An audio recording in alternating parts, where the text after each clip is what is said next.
बिस्मिल्लाहिर्रहमानिर्रहीम। आज की वीडियो में बात करेंगे इसराइल और फ़लस्तीन के हवाले से और ये समझने की कोशिश करते हैं कि ये कन्फ्लिक्ट जो है ये कन्फ्लिक्ट स्टार्ट कैसे हुआ, इस कन्फ्लिक्ट की बुनियादी वजह क्या है और इसराइल के बारे में ये भी समझने की कोशिश करते हैं कि इसराइल इतना ताकतवर किस तरह हो गया कि पूरी दुनिया अब जो भी मर्ज़ी इसराइल कर ले, कोई उसकी मुखालफत में नहीं जाता।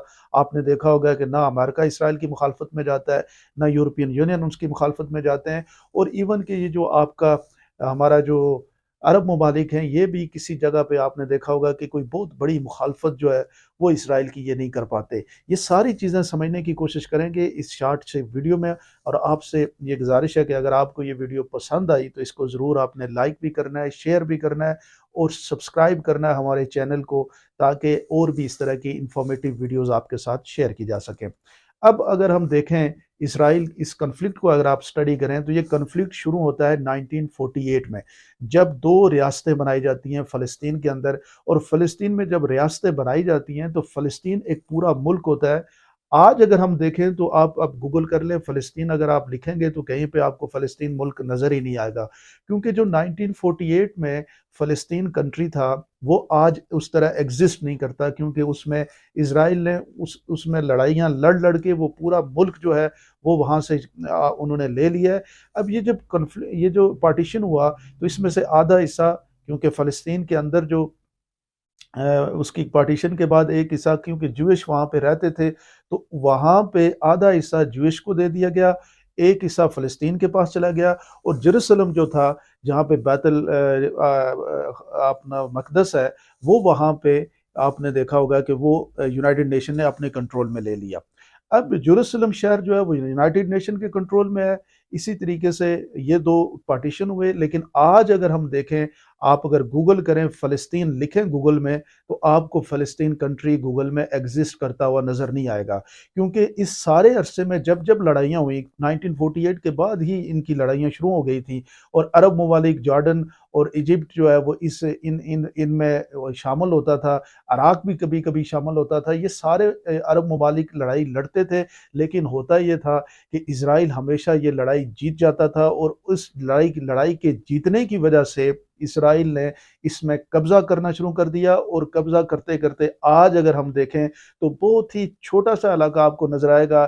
एक जो आपको गज़ा पट्टी नज़र आती है और एक आपको वेस्ट बैंक नज़र आता है। ये 2 जगह हैं जहाँ पे, और बीच में सारा इलाका इसराइल अपने कब्ज़े में ले चुका है। फ़लस्तीन 1948 की जो यूनाइटेड नेशन की करारदादों के मुताबिक फ़लस्तीन रियासत थी, वो अब ख़त्म हो चुकी है और आहिस्ता-आहिस्ता ये कोशिश ये की जा रही है कि इस सारी रियासत को वो कब्ज़ा करेगा।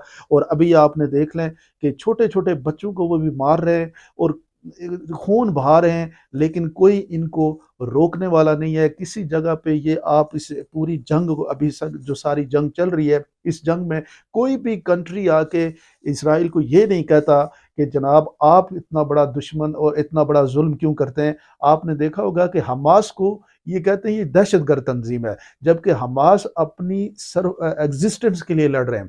पूरी दुनिया में कोई आदमी इसराइल के मुखालफत में खड़ा नहीं होता है, वहाँ पे हमास जो है वो उनके साथ लड़ रहे हैं। फ़लस्तीन के वेस्ट बैंक के लोग और फ़लस्तीन के लोग निहत्थे लड़ रहे हैं। उनको यहाँ तक भी इजाज़त नहीं है कि वो अपनी फ़ौज बना सकें। आपको पता है कि ये जितने भी इज़राइली हैं, इनके पास तो दुनिया जहान के सबसे मज़बूत तरीन हथियार मौजूद हैं और अमेरिका का सारा हथियार जो है वो इसराइल के अंदर जाता है और इस्तेमाल करते हैं वो, और उसके मुकाबले में बहुत छोटे-छोटे रॉकेट्स जो हैं वो आपने देखा होगा कि हमास यूज़ करता है और पत्थरों से वो इनके साथ लड़ते हैं। अब ये समझने की कोशिश करते हैं कि आखिर ये जो इसराइल है, इसकी ऐसी क्या ख़ास बात है ज्यूइश की कि कोई दुनिया का मुल्क जो है वो इनके ख़िलाफ़ बात करने के लिए तैयार नहीं है। आप इसको स्टडी करेंगे तो आपको इस पूरे कांसेप्ट की समझ आ जाएगी कि इनका जो पूरी दुनिया की इकॉनमी के ऊपर कितना पावर से ये कैप्चर किया हुआ और पूरा आईटी सिस्टम जो है वो इनके कब्जे में है। अगर हम बात करें गूगल की, तो गूगल जो कंपनी है ये यहूदियों की कंपनी है। आप गूगल की जब बात करते हैं तो आपको गूगल प्ले जो है एंड्रॉयड पे फ़ोन पे यूज़ होता है, वो सारा इन्हीं यहूदियों का है। उसके अलावा अगर आप देखें तो आपको माइक्रोसॉफ्ट जो है, माइक्रोसॉफ्ट आप सारे कंप्यूटर आप देख लें, हर कंप्यूटर पे माइक्रोसॉफ्ट इस्तेमाल होता है और माइक्रोसॉफ्ट जो है वो भी यहूदियों का है, क्योंकि माइक्रोसॉफ्ट का जो सीईओ है वो यहूदी है। इसी तरह जो हार्डवेयर की बात करें, इंटेल की और नवीडिया की, ये दोनों चीज़ें भी जो सॉफ्टवेयर जो हार्डवेयर इस्तेमाल होते हैं कंप्यूटर्स में, एक रैम के लिए और एक बोर्ड के लिए, ये भी जो है इनके मालिक भी जो है वो भी यहूदी हैं। और आगे अगर हम चलें तो थोड़ा-सा और आपको ये समझ आ जाएगी कि आप फेसबुक की अगर आप बात करें, मार्क ज़ुकरबर्ग की, तो वो भी यहूदी है। और पूरी दुनिया में आपने देखा होगा कि ये किस तरीके से इनका कब्ज़ा है। ना सिर्फ़ फेसबुक बल्कि व्हाट्सएप वो भी यहूदियों का है, इंस्टाग्राम भी यहूदियों का है। यानी पूरी दुनिया के अंदर जो इतना बड़ा जो इनका आप यूँ समझें कि एक रोल अदा करते हैं, जो कैप्चर करते हैं मीडिया को और आवाज़ को, वो ये है। ये जो यूट्यूब चैनल्स लोग बनाते हैं और यूट्यूब कंपनी है, ये भी यहूदियों की है। इसके अलावा आपको ये भी बता दूँ कि हाइट रीजेंसी जो दुनिया की सबसे बड़ी होटल इंडस्ट्री है, वो भी यहूदियों की है। इसी तरह पोलो, ये जो आप क्लोथिंग यूज़ करते हैं, कैल्विन क्लीन यूज़ करते हैं, ये भी यहूदियों की है। मतलब आप यू नेम इट, ये सारी चीज़ें, मोसाद जो है वो दुनिया की ताकतवर तरीन स्पाई एजेंसी जो है वो यहूदियों की है। तो इस तरीके से जब आप देखते हैं तो कौन मुल्क जो है वो इनके साथ पंगा ले सकता है। आप बैंकिंग सिस्टम को यूज़ करें, एंड्रॉयड में यूज़ होते हैं सॉफ्टवेयर इस्तेमाल होते हैं बैंकिंग सिस्टम में, वो सारा यहूदी कंट्रोल करते हैं।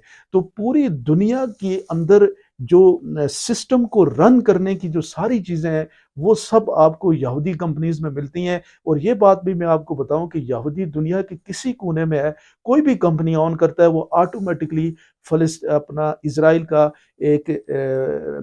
इज़राइल का शहरी बन जाता है। तो ये इतना बड़ा इंट्रेंच इनका सिस्टम है। अमेरिका के अंदर आपने देखें कि जैसे ही ये लड़ाई शुरू हुई और हमास का अटैक शुरू शुरू हुआ, उसके बाद प्रेसिडेंट बाइडेन वहाँ पे गए, क्योंकि प्रेसिडेंट बाइडेन को वहाँ पे समझो अमेरिका की गवर्नमेंट को ये कंट्रोल करते हैं यहूदी। दुनिया का सारा पैसा ये कंट्रोल करते हैं। और आप इनके मुकाबले में किस तरीके से लड़ाई लड़ेंगे? मतलब कोई आदमी इनसे लड़ाई लड़ता है तो वो पूरा बैंकिंग सिस्टम बंद कर दें। आपका अगर मोबाइल फ़ोन बंद हो जाए, एंड्रॉयड सिस्टम ही आपको ना मिले, तो आप क्या बिज़नेस करेंगे? क्योंकि जितने भी मोबाइल फ़ोन हैं वो एंड्रॉयड में यूज़ होते हैं और एंड्रॉयड सिस्टम यूज़, बहुत कम मोबाइल हैं जो एप्पल स्टोर में चलते हैं या मैकबुक प्रो में जो सॉफ्टवेयर है वो इस्तेमाल होता है। वो सब लोग एंड्रॉयड ही यूज़ करते हैं और माइक्रोसॉफ्ट यूज़ करते हैं। दोनों जो हैं वो यहूदियों की हैं और कोई भी इनका मुकाबला उस हिसाब से नहीं कर पाता जिस हिसाब से मतलब आप यूँ कहें कि एनी टाइम किसी को भी फाइनेंशियल लॉस क्रिएट कर सकते हैं। इसीलिए सारी दुनिया इनके मुकाबले में खामोश हो जाती है। ये जो मर्ज़ी करें, आपको सलूट पेश करना चाहिए हमास को भी और फ़लस्तीन को, जो इनके मुकाबले में खड़े होते हैं पत्थर लेके। वो ईमान की ताकत है, वो आप यूँ समझ लें कि एक कुव्वत रहमानी है जिसकी बुनियाद पे अल्लाह तबारक व तआला पे उनको यकीन है, वो तब जाके इनके मुकाबले में खड़े होते हैं। अदरवाइज़ कोई माइंड के साथ सोचे तो वो किसी सूरत में इनके खिलाफ खड़ा नहीं हो सकता। क्योंकि आपको ये भी मैं बताऊँ कि इन्होंने अपनी जितनी भी स्पेस है, जो इनकी वो जो मुल्क है, उसके पूरे इर्द-गिर्द एयर डोम सिस्टम लगाया हुआ है। जो भी ये वहाँ से रॉकेट फायर होता है, वो रॉकेट भी दरमियान में एयर डोम सिस्टम जो है वो 80-90% रॉकेट्स को वो पकड़ लेते हैं। और उनको जो है वो वहाँ पे एयर स्ट्राइक यानी वो स्ट्राइक करके उनको ख़त्म कर देते हैं और बहुत कम रॉकेट्स जो होते हैं वो जाके वहाँ पे लगते हैं। तो आप सोचें कि हमास की कितनी बड़ी कामयाबी है पिछले दिनों जो इन्होंने इनके ऊपर अटैक किया। तो ये इनकी ताकत है, पूरी दुनिया इनकी मुट्ठी में है, सारी दुनिया की हुकूमतें ये कब्ज़े में रखते हैं, ये दुनिया की इकॉनमी अपने कब्ज़े में रखते हैं, आईटी सिस्टम को कब्ज़े में रखते हैं, ये दुनिया के बैंकिंग सिस्टम को कब्ज़े में रखते हैं। तो कोई भी मुल्क जो है वो इनके मुकाबले में खड़ा होने के बारे में सोच भी नहीं सकता।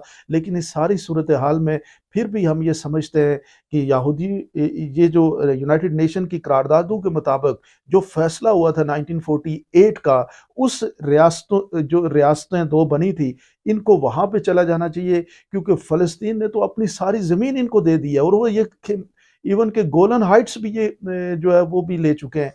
तो आप अब यूनाइट दुनिया को इसमें इस सारा इशू तभी ख़त्म होगा कि जब दुनिया इसमें बैठेगी और फैसला करेगी कि इनका अगर कोई मुल्क इनको देना भी है, जो इनको दिया गया फ़लस्तीन को काट के, वो मुल्क जो 1948 के अंदर जो करारदादें हुई थी, उन करारदादों के मुताबिक जो पार्टीशन बना था, उस पार्टीशन के मुताबिक वो हिस्सा इनको मिलना चाहिए और बाकी हिस्सा फ़लस्तीन को वापस मिलना चाहिए।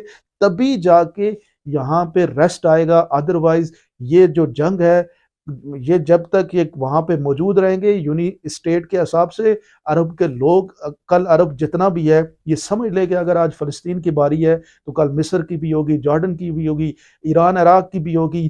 तो ये सारे अरब के लिए एक ख़तरा बनता चला जा रहा है। अरब के ममालिक को भी इसके ऊपर प्रेशराइज करके इनको समझाना पड़ेगा, क्योंकि ये इस वक्त दुनिया का आर्डर तय करते हैं। कोई इनकी मुखालफत, दुनिया की ताकतवर तरीन जो मुल्क है अमेरिका, वो इनके तो पिट्ठू है, मतलब इनके साथ है, इनके पीछे खड़ा होता है। तो इनको किसी तरीके से प्रेशराइज करके 1948 की स्टेट पे वापस लाया जाए, यही इस मिडिल ईस्ट में सुकून की बुनियाद बनेगा। अदरवाइज आज अगर फ़लस्तीन ख़त्म हुआ है तो कल बाकी जो है वो आप देखिएगा कि अरब ममालिक के लिए भी मुश्किलात हो जाएंगी। तो ये थी एक छोटी सी इंफॉर्मेशन जो आपके साथ शेयर करनी थी। आई होप कि आपको ये इंफॉर्मेशन अच्छी लगी होगी, और अगर आपको ये बात समझ आई तो इसको हमारे चैनल को भी सब्सक्राइब करें और अपने कमेंट सेक्शन में मुझे बताएं कि आप अपनी राय का इज़हार भी कमेंट सेक्शन में करें। बहुत बहुत शुक्रिया।